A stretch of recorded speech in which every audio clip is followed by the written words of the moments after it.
करना चाहते हैं, उस निराशा को आप मौका देना चाहते हैं कि वो आपकी फायर को खत्म कर दे, आप डिस्ट्रैक्ट हो जाएं, प्रभु से मुड़ जाएं, पाप करने लग जाएं, क्योंकि आपके दिल की इच्छा पूरी नहीं हुई तो फिर क्या होगा? कुछ नहीं होगा। शैतान आपको बर्बाद कर देगा, ऐसे रास्तों पे ले जाएगा जहां से कई बार वापस आना भी पॉसिबल नहीं होता। उसी आशीष और उसी स्पीड में दो तरीके हैं हमारे पास चलने के लिए, या तो अपनी निराशाओं को परमेश्वर को दे दो, और याद रखो किस तरह से यूहन्ना बपतिस्मा देने वाला इस्तेमाल हुआ था। बाइबल कहती है उसके पेट में, जब मां के पेट में था तो परमेश्वर की आत्मा ने, उसे दूत ने कहा था कि ये मदिरा कभी ना पिएगा, ये पवित्र आत्मा से परिपूर्ण होगा मां के पेट से ही। और बाइबल कहती है जब वो बड़ा हुआ वो जंगलों में रहता था। क्यों? क्या हुआ? क्या वो किसी ट्राइब का नेता था? क्या वो आदिवासी था कि जंगलों में रहेगा? बाइबल कहती वो एक आम यहूदी था, लेकिन वो जंगलों में रहा। टिड्डियां वन मधु खाया करता, फलियां खाता था, वन मधु शहद खाता था, जंगलों में रहता था, पार्टी करने नहीं जाता था, क्योंकि उसको मालूम था अगर उसे अभिषेक में बढ़ना है, क्योंकि वो असाइनमेंट जो खुदाबंद ने दी है उसे अभिषेक में भरना पड़ेगा, और अभिषेक में बढ़ने के लिए उसे जंगल में रहना था, उसे अलगताई में रहना था, उसे लोगों से अलग रहना था, समाज से अलग रहना था।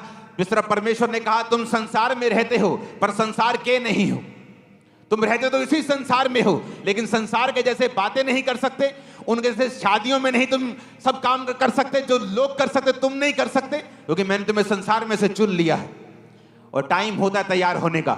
जब यूहन्ना बपतिस्मा देने वाला तैयार हो गया, जीसस क्राइस्ट ने उसके अधीनगी में जाके बपतिस्मा लिया और उसको महिमा दी, और वही महिमा अगर आप प्रभु के अधीन रह के सामर्थ में बढ़ेंगे, मैं आपके और आपके परिवारों के ऊपर आता हुआ देख रहा हूं।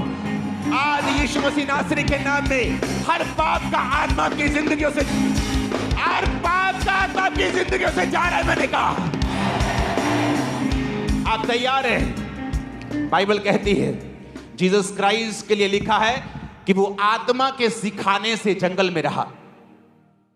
कहीं कहीं बाइबल में यह भी लिखा है कि होली स्पिरिट ने जीसस को पुश किया, धक्का दिया जंगल में जाने के लिए, कि वो 40 दिन 40 रात निराहार रहे, संसार से दूर रहे, अपनी भूख पर विजय प्राप्त करे, अपने शरीर पर और विजय प्राप्त करे, ताकि मैं उसे वो सामर्थ्य दे सकूं जिसके लिए जीसस क्राइस्ट को प्रभु ने बुलाया है और पैदा किया है। लेकिन आज दुख की बात यह है, जब एक विश्वासी को पवित्र आत्मा जंगल में भेजता है, वो जंगल आपकी परीक्षा का समय है, अकेलेपन का समय है, जब आपको रिश्तेदार छोड़ देते हैं, परिवार छोड़ देता है, आपको पाप छोड़ना पड़ता है, आपको गर्लफ्रेंड छोड़नी पड़ती है, बॉयफ्रेंड छोड़ना पड़ता है, और तभी वो समय होता है जब आप पवित्र आत्मा की सामर्थ्य से भरते हैं। या तो आप संसार को रख सकते हैं या पवित्र आत्मा की सामर्थ्य को रख सकते हैं। संसार को रखेंगे तो बेइज्जती मिलेगी, बीमारियां मिलेंगी, निराशाएं मिलेंगी, कुछ देर का सुख और आनंद दुख मिलेगा। जीसस क्राइस्ट के वचन को रखेंगे तो पहले अकेलापन हो